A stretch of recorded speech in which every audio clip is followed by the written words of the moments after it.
So, if you have been a regular participant on my shows, you will know that I have an execution and action bias. Like most of you, I, however, realize that having a vision is a starting point of all meaningful work. If we don't know where we are going, running faster or better doesn't help. Right? So, knowing where we are going is the vision part of all execution plans. Most of execution assumes that the vision is in place and is worthwhile. What if it isn't? What if the vision is not there? It is not worthwhile. It's not grand enough. It's not meaningful enough. It doesn't do anything for humanity. It doesn't do anything for society. Those kind of questions. So, how do you create a vision that will engage and inspire? Do you need to be a CEO to do this, or can you do it if you have a small team and you are just managing a function? uh, we will explore all these questions today with a mind that is one of the best in the business on vision based leadership. Hello, friends. This is Anshuman Tiwari, your host on the show Manage Better.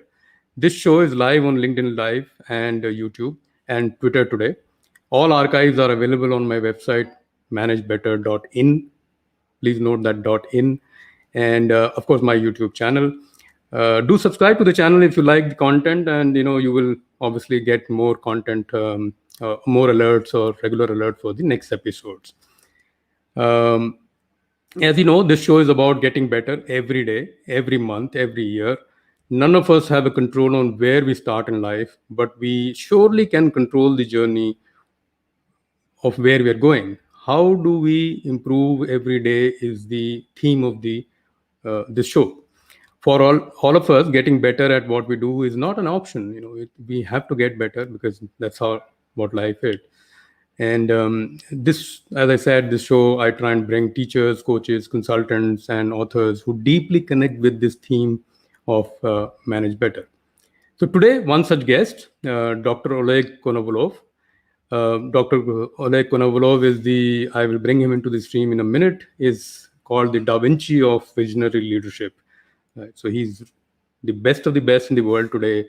And Oleg is thinkers on the Thinkers 50 radar. He's Global Guru's top 30 ranked leader, has been recognized as number one global thought leader on culture by Thinkers 360, is number one global leading coach on Marshall Goldsmith's Thinkers 50, and many other lists. So without much ado, I will bring Oleg into the stream. Welcome, Oleg. Thank you for being here. Hello, Anshuman. Thank you very much for inviting me. Thank you. Much appreciated. Thank you. No, our pleasure. Totally. I'm sure the guests, the whole, the audience will love the show today.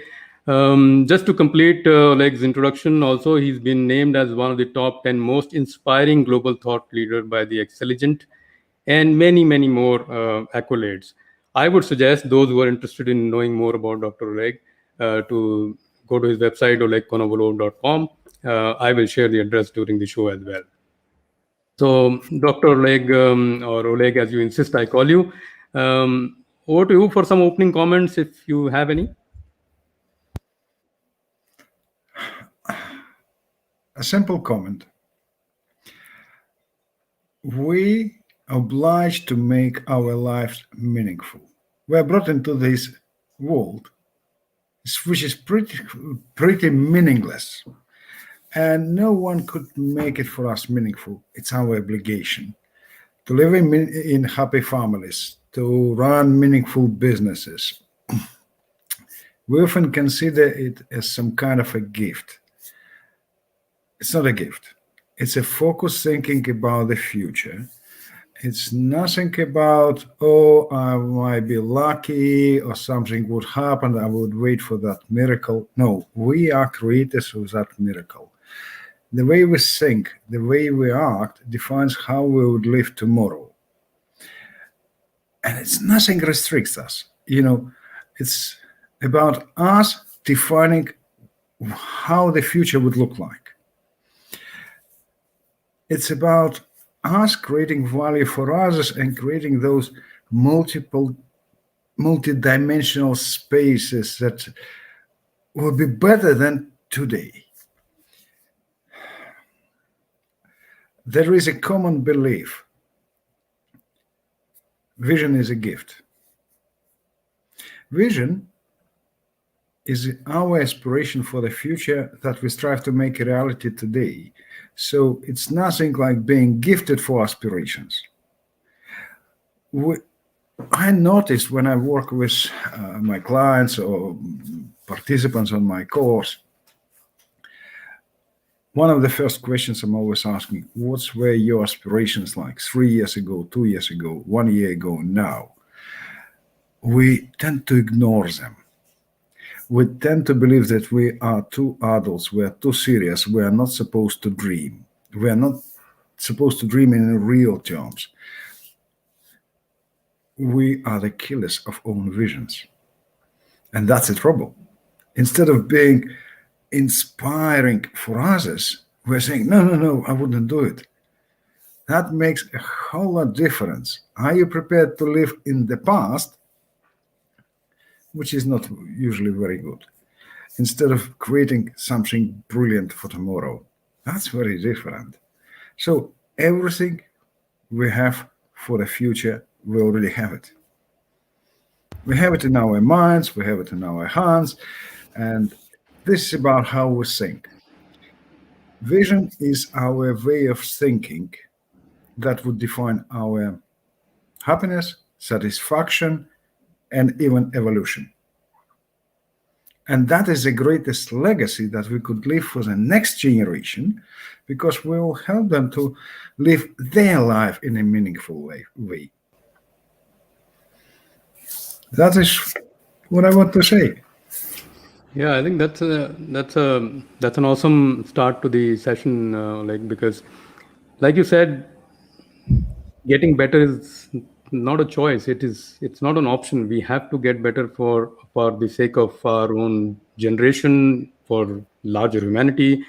Every generation, and these days I've been studying a lot about human history, anthropology, and how different cultures evolved. One thing is very common across the world in most cultures which evolved, and this is from a time thousands of years ago when there was no communication between parts of the world. But the generations and the tribes which survived, they survived because of collaboration and cooperation and the will to go forward, because everybody else was killing each other and eating them up, right? So the others were killing and eating each other up. So that's a good start to the show. That probably brings me to one important question that almost everybody I spoke to some people, while preparing for the show, as to what should I ask Oleg. And one common theme was around, why is having a vision so important? Why can't we be just working hard and making sure that we are doing what is required, and um, we we will get there? Why is having a vision so critical to effective leadership, or to leadership itself? Actually, it's a great question because it continues your previous notion.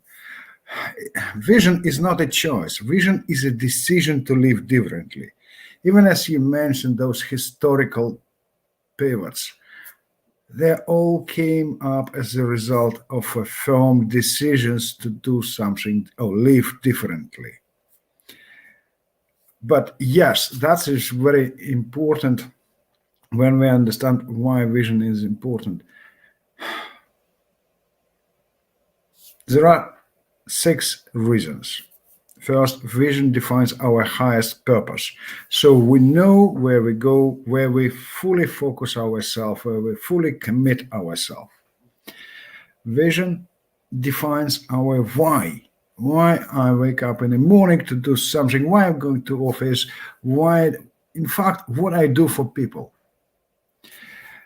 Vision defines what kind of future we will live. And of course, vision is about, can be viewed as a greatest ladder to success. I'm not talking local, global. To be successful, to see the results of your commitment.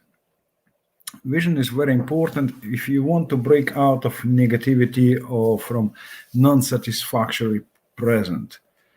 And you can't break out without knowing where to go.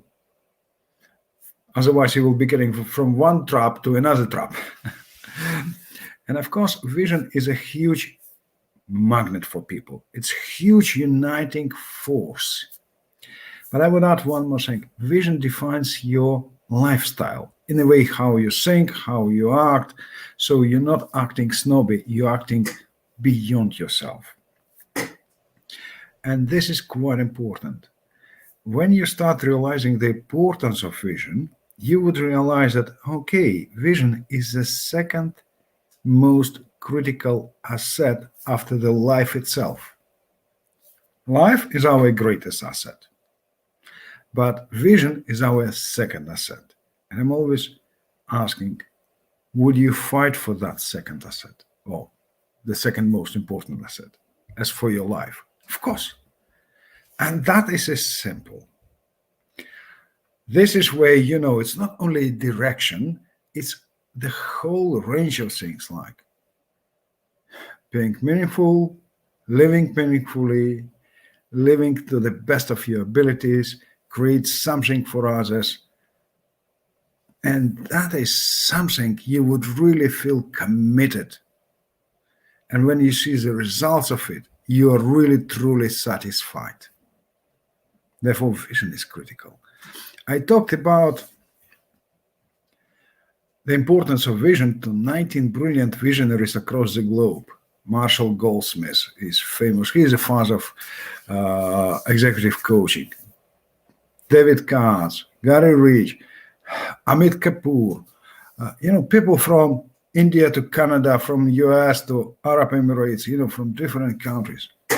And they all confirm the same thing. Unless we understand why vision is important, we're taking it as a meaningless term. So get ready why it is important. Thank you. Yeah, I think so. This is a good segue because you mentioned you spoke to several global leaders, 19 of them, and including Marshall Goldsmith. But I was trying to move now to making this a little bit more real. So of course, like you pointed out, vision is not a choice. We owe it to the generation. We owe it to everybody else who's around us. Society has given the responsibility to some people who have seen this truth, and it is our therefore responsibility to take it further, right? So I'd see it that way, right? So it's not a burden, it's a responsibility for some of us who have probably seen it a little in a better, more useful way. So I just thought, for my audience, if we can make it a little bit more real, Oleg, that any examples, because examples, stories, excite people. So any examples of leading companies or leading organizations which benefited from visionary leadership, and if you have some and you're willing to share some examples of companies or organizations that failed because of this absence of a vision. I will start in reverse. 50 years ago, an average lifespan of a large corporation was about 75 years. Today, average lifespan of a large corporation is only 15 years ago. And I'm strongly related to the lack of vision. They're trying to create products, but they don't have actual vision. And I'm in conversation with quite a few largest IT companies of today's world that are struggling because they lost their vision and they're immediately losing their positions. As opposite, of course, it comes what vision could give you in practical terms. WD-40, this company with this famous spray, with all of us using it at home or in garages, even Formula One using it.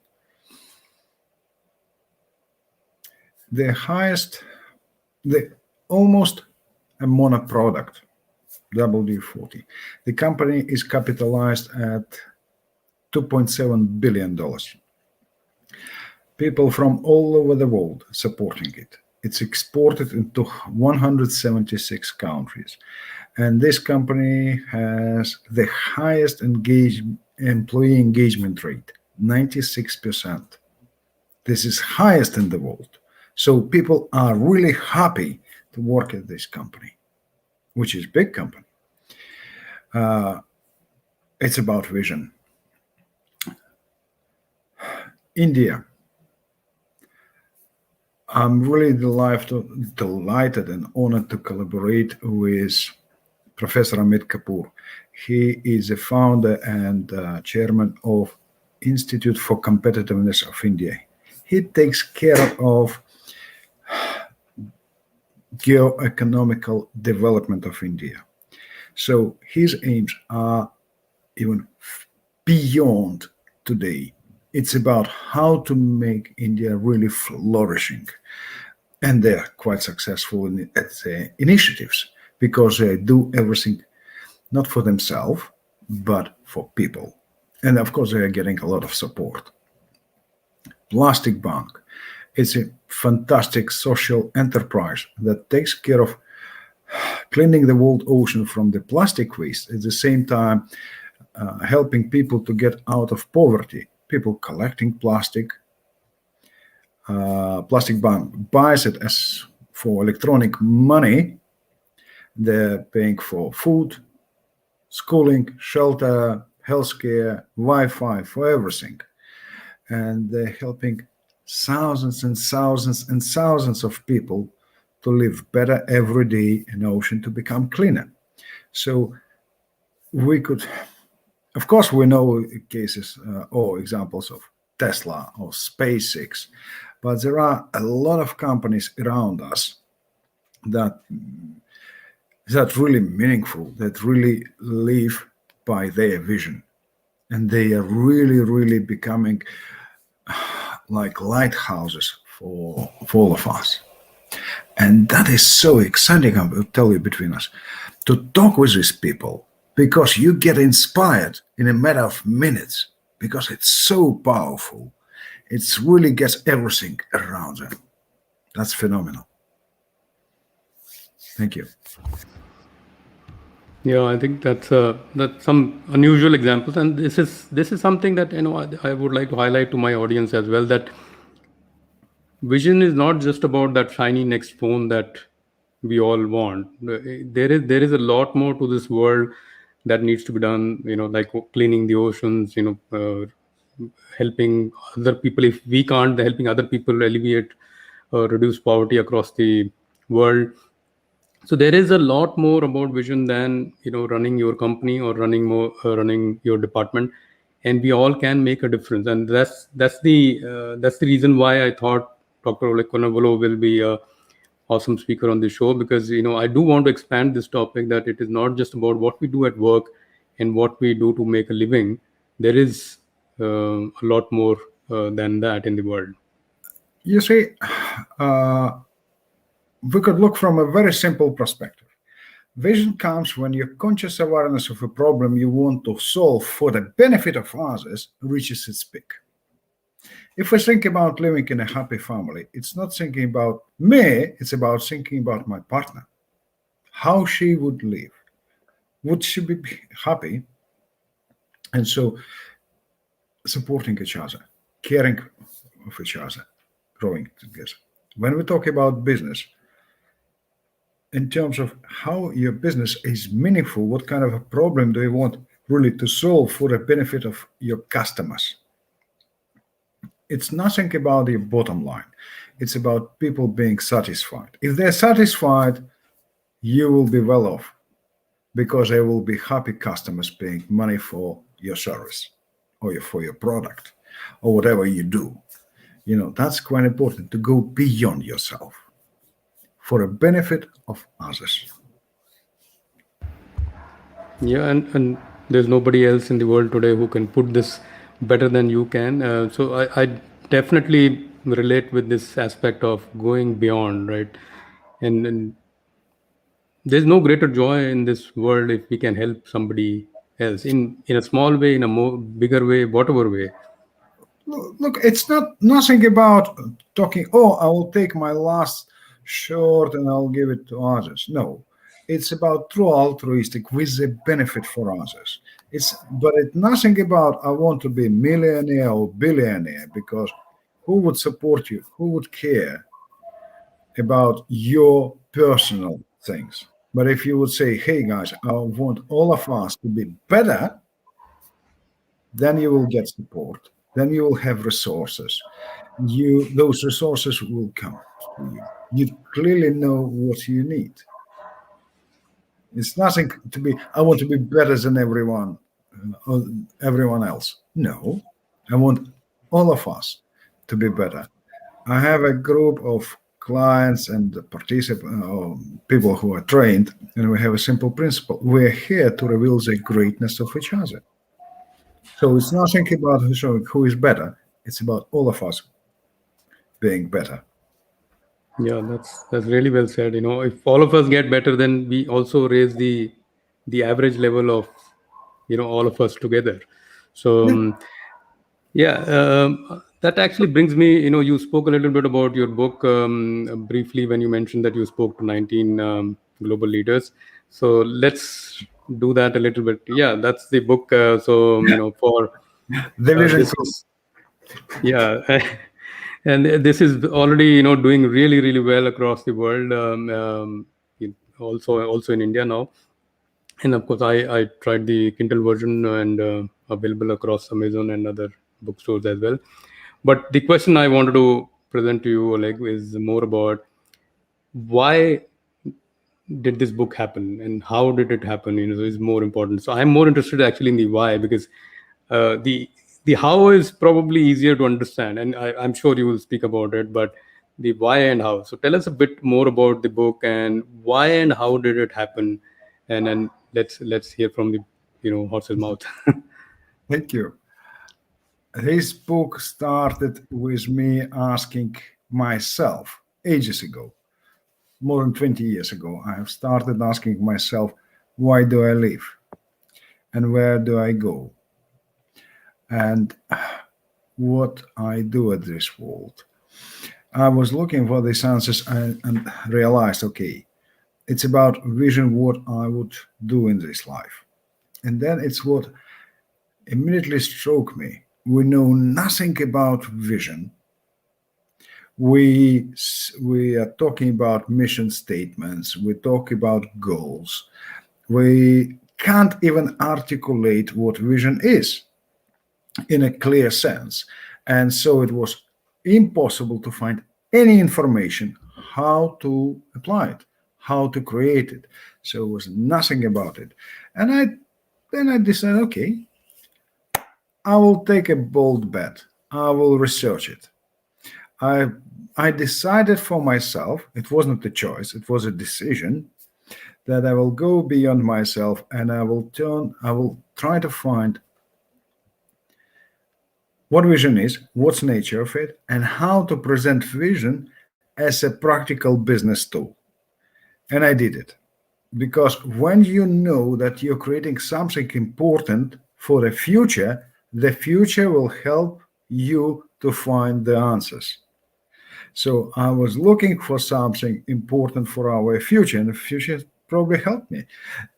I was, connected with brilliant people from across the globe. I was getting the right answers, but it still took quite a few years to find those things together. It's not about how quickly you could write a book in a few months or so. No, it's about how quickly you could create it as a system which is very simple and practical. So my aim was simple: make vision as the most powerful tool for every leader, for every person who is thinking about the future. Thank you. Yeah, that's a very interesting. So I think I'm glad you answered the why part, because that's usually when I speak to authors, I'm very interested in why. The how is usually you get around it, and there's a method to writing a book. It takes some people take 5 years, some people take 5 months, but usually the process is similar, I notice. But the why is very different for everybody, really. So I think thanks for that. And you also did mention some people that you spoke to. So thanks. Oh, yeah. Yeah. You see, vision is, it's not your sole product. It's not nothing you soul. You learn from others. You listen to others. You collaborate with others when you create a vision. And for a vision to be real vision, you must share it with others as quickly as possible. You must make others the co-owners of vision. You see, very important aspect when you work on your vision. It's not about what you would do with it. It's about how your vision will impact you. So you must create it so strong that it will impact others in a good way. It will inspire others, and they will become the sources of inspiration for others in own turn. So it's an incredible effect. Yeah, I'm a bit mesmerized, but moving on to the next piece of questions. Uh, and this is my belief that, and I'm not anti-leadership or anything, but I do believe that, 99.99% of people uh, who go every day to work, and not in these days, but, who work for a living, are actually executing a vision that was set, right? Of course they are part of that vision, they are making a difference, but there is a vision which they are now executing, and there needs to be a vision in that as well, because unless I'm invested in that vision, I will not be able to execute it properly. So my question therefore is that for the 99.99% of the workforce who actually are more deeply invested in implementation or execution, what is the message that your book and your work Vision Code carries for such people who are invested in implementation and execution? I'm sure there is a link, but I thought to ask you. That's true. Thank you. Vision is not important or not necessary for people who do their work from 8 to 5 at a factory. But vision is critical for any knowledge worker. So, manager, leader, for somebody who defines where other people should go. Because leadership is not only for selected few. Leadership is about showing people where we go, how we will get there, and therefore we need to have vision. Vision is critical at any level, even if you're middle manager or senior manager or top manager, doesn't matter. You must have a vision. You can have your vision which really fits into overall corporate vision. But you must understand how do you live your life and why do you do this work to make it more meaningful. It's nothing about producing sweat. It's about producing meaning. And that is quite important. You must understand how it works. If you understand how it works, you will support somebody else's vision, or you will create your own and you will go for your own way, or you would contribute it to your company, would make your company stronger. And this is quite important. So it's not only for the C-suite, it's for everyone. I know even a case, already few cases, when departments which were strong together, they created own vision and their visions were adapted by the headquarter. So it's how you could contribute to that one. But what's important to remember that most often people are not following that vision because it's not actually a vision. It doesn't inspire them. If it's vision, in fact, is bigger than you or me, it's bigger than an organization. Therefore, people are really pulled into it. If they are not inspired by it, it's not a vision. It's just a statement. And therefore, they're saying, oh, yeah, what's in it for me?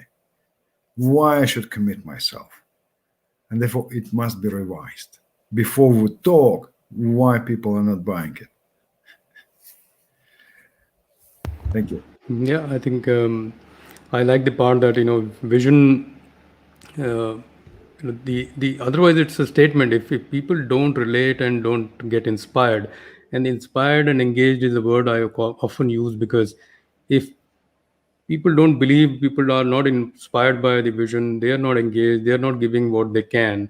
And then it becomes that framed, something like behind me, there's a stuff on the wall, which when there is a visitor or a audit or an assessment, you will show, okay, this is my vision, and it means nothing more than that. And the best companies, and I often go to, and some of my audience, and I'm sure you relate to this, that when Sony became Sony in the 70s, the major, of course today it's a totally different company, but there was about a 25-year period which they completely ruled the consumer electronics world. And they did not really have a vision at that point, because they said that we are okay with serving customers. And in fact, their vision statement did not have a word customer also in it. They were a little ahead of their time, and they were comfortable with that because they were delivering on that, and that's sometimes very engaging and inspiring for their population. So there is this sometimes this fashion or a trend that it should have the word innovation, it should have the word customer, and there you go, you have a fantastic vision statement. But some of the world's best vision based companies, including Sony, um, never did have a word customer in their vision statement for many many years. Now things may be different, but in their heydays, they didn't have it. So it still works. Yeah, but here we need to consider your vision should evolve. Your vision should be revitalized. It should grow. And as we learn, Sony was a great example of trying to create it in a good sense. But think of a Disney. They are brilliant. They Yeah. do it in a great way, and there's a great example really being focused on people and making their life experience, their entertainment is very differently. Not much has changed in their vision. They're just making it stronger, stronger, and stronger, but in the same direction. And we're all, just watching them with a great pleasure of visiting their parks. That's great. Yeah, and by some coincidence, Disney is probably the most repeated company on my show in terms of citing. Almost everybody, including me, all of us are Mhm. fans, because they've just remained Yeah. consistent. Their standards have not dipped over the years, and they've just gone from strength to strength. And yeah, awesome. With the entertainment industry, the competition is fierce. But think of the National Geographic. We're all watching them, and they're Yeah. doing amazing products, amazing programs, and we'll learn. All of us will learn from them, and that is incredible. We're looking for solutions beyond today, beyond ourselves, and we're raising that standards. Therefore, I'm saying it defines our evolution. If we'll be producing the same things again and again, we would not evolve. We know evolution. Yeah, absolutely said. Well said, sir. We will. We've already started getting. I usually get into questions around half an hour into the show, so we have already started getting a lot of questions for you, and I will, of course, curate and pick some. And my apologies to people whom I can't, I can't mention in this show. But the good thing is that most questions are on LinkedIn, and you can always, when you have the time, sir, you can go and check and maybe answer at that point. Last question from my side before we get into the audience questions, and this may be a little bit of a trick question for you. We will, of course, recommend that everybody reads your book, right? But Thank what you. are the books that you read, and which leadership gurus' work has influenced your thinking and work? And if you had to recommend one book or one reading resource, which one will you recommend? I'm really inspired or greatly impacted by the works of Peter Drucker. I love what he does, did, and is amazing. I learned a lot from Marshall Goldsmith, a lot from his book, What Got You Here Wouldn't Get You There, Triggers, Mojo. Yet, if I want to find something more meaningful and challenging myself, I love reading Paulo Coelho. I love reading Terry Pratchett. It's about setting yours into two things: a multidimensionality of thinking and about being wise. Because it's not about repeating somebody else's work, it's about creating own spaces.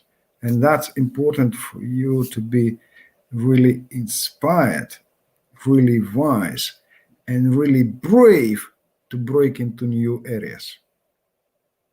This is my approach. And this is from where I learned from all those people. Thank you. Yeah, so I will now get into questions from the audience. So, my namesake Anshuman Sharma has asked, "What are the key components of a vision statement?" And of course, I do want to remind everybody that Oleg didn't talk about a vision statement. Right? We are not here talking about a statement. It's about I a would vision. go in line just to make it simple. Sure. Vision is a multidimensional space in the future that we strive to live, and therefore we attract people, we create it. It's very pragmatic, it's very functional. I have a vision viability test which stands on the 6 criteria how to test it. Okay, cool. Therefore, it is investable, it is practical, realistic, executable. Vision statement or mission statement is more of about our social impact, or what kind of an impact we will have on a society along this journey. And of course, it's not about goals. To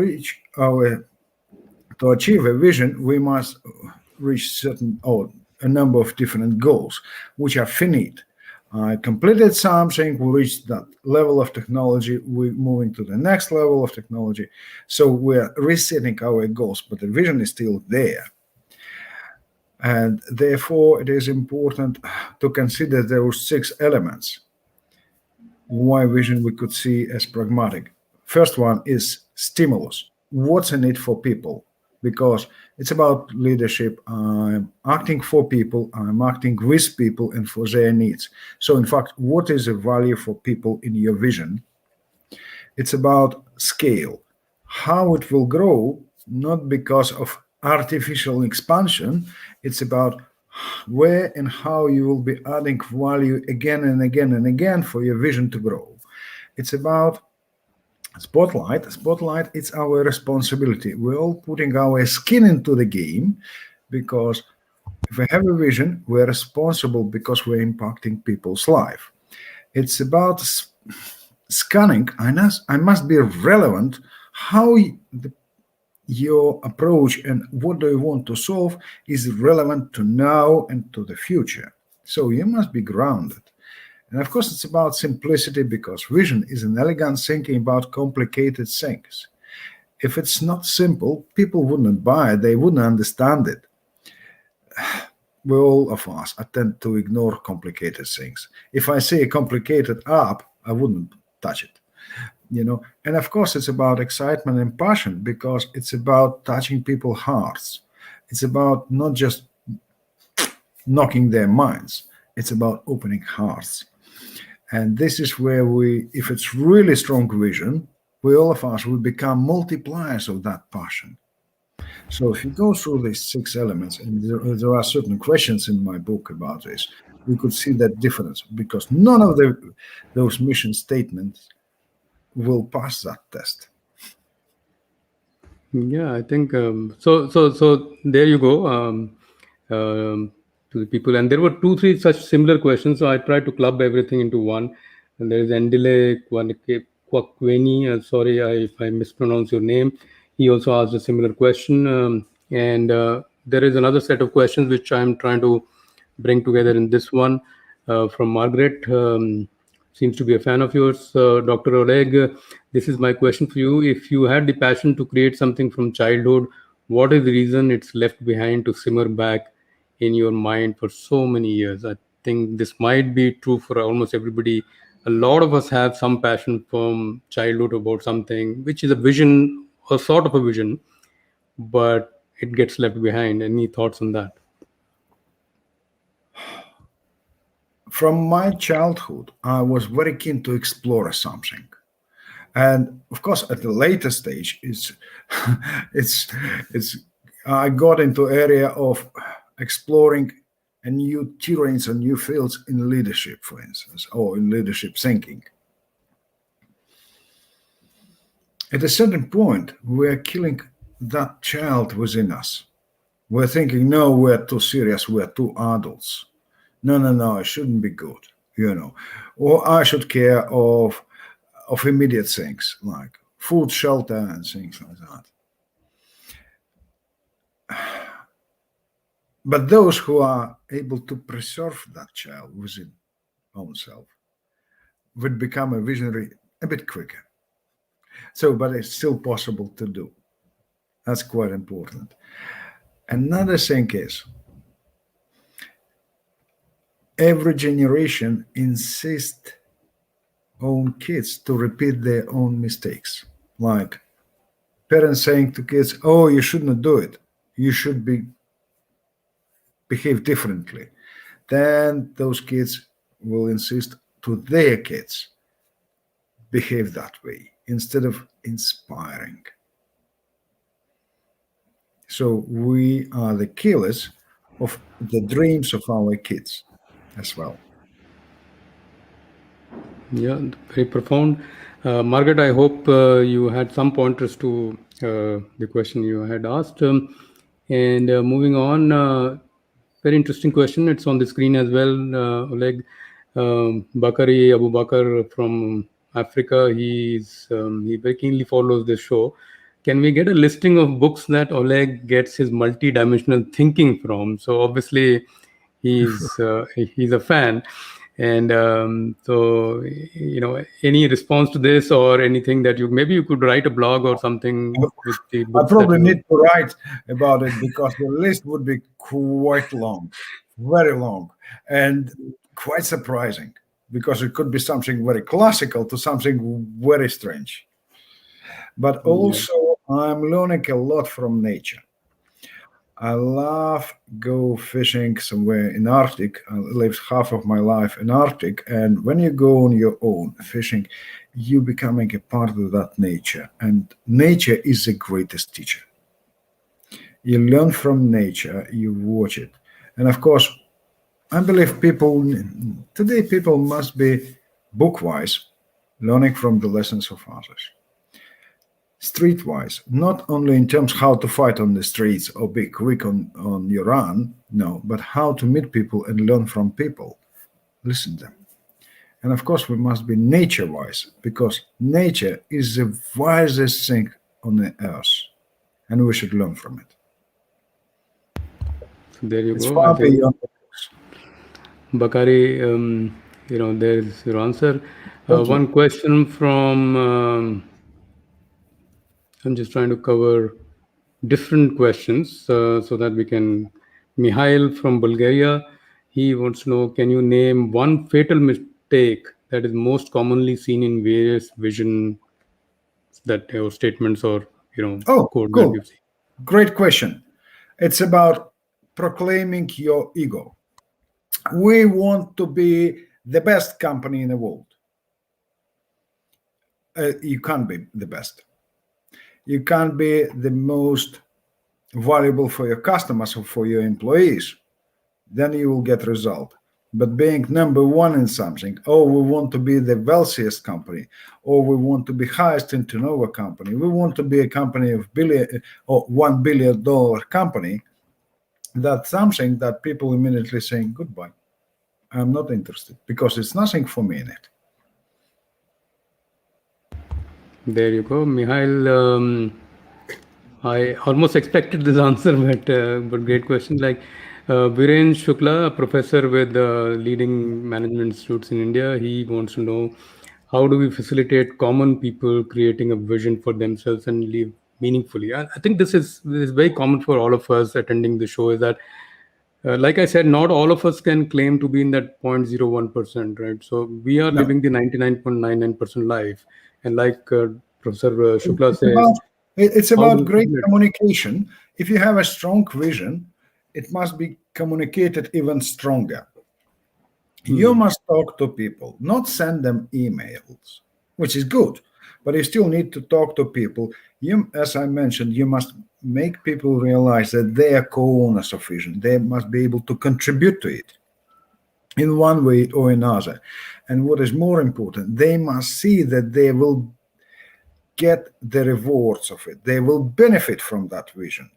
They're not the slaves of that vision. They're co-creators of it. And so they're co-owners of it. They're co-owners because they're getting the results of it.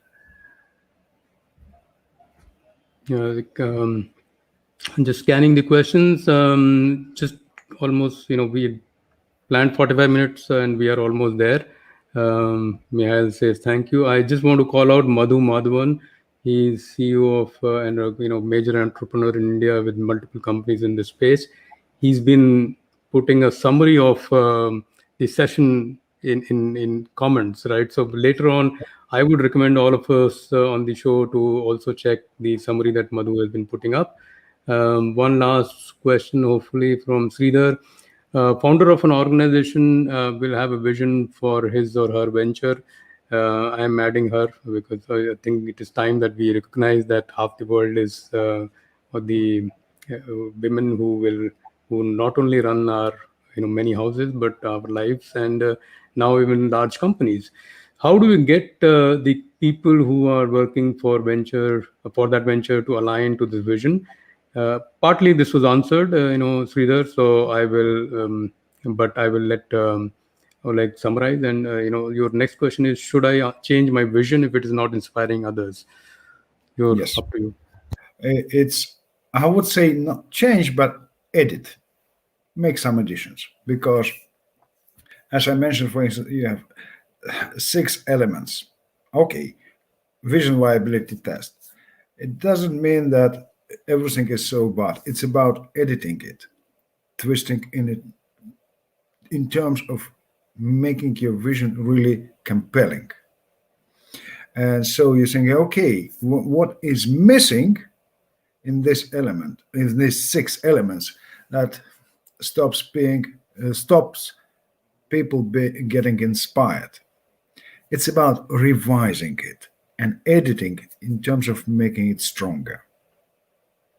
So it's nothing that, I believe, if you build up your vision from your real aspirations and care for people, it should be strong. It's just a matter to adjusting it to making it strong. If it's nothing about your personal ambitions, it's something to play with, something to work about it. No, really well said. I think there are quite a few more questions, Oleg, but I am very conscious of your time. No, And go on. and some of them are actually in the same space, so we will let it skip. There is one interesting question who's not named, but it's about India. We in India have a vision of becoming a 5 trillion economy by 2025. But recent pandemic, and all of this pandemic has affected everybody. I normally don't bring pandemic related questions in my show, but I've been trapped this time. But what is your one message, in this situation, how to stick to this vision and achieve it? I have been through very tough period of life myself, and I was sitting and I just was really, really tough. I lost almost everything, and I sat down and I realized, I do remember this moment very, very well. What is greater, my problems or my goals? When you realize that your goals are greater than your problems, you will get them. Because if you think now that pandemic would stop everything, you're wrong. But your great goals to be fantastic economy where all people would benefit from it would make that difference, and it would make it possible.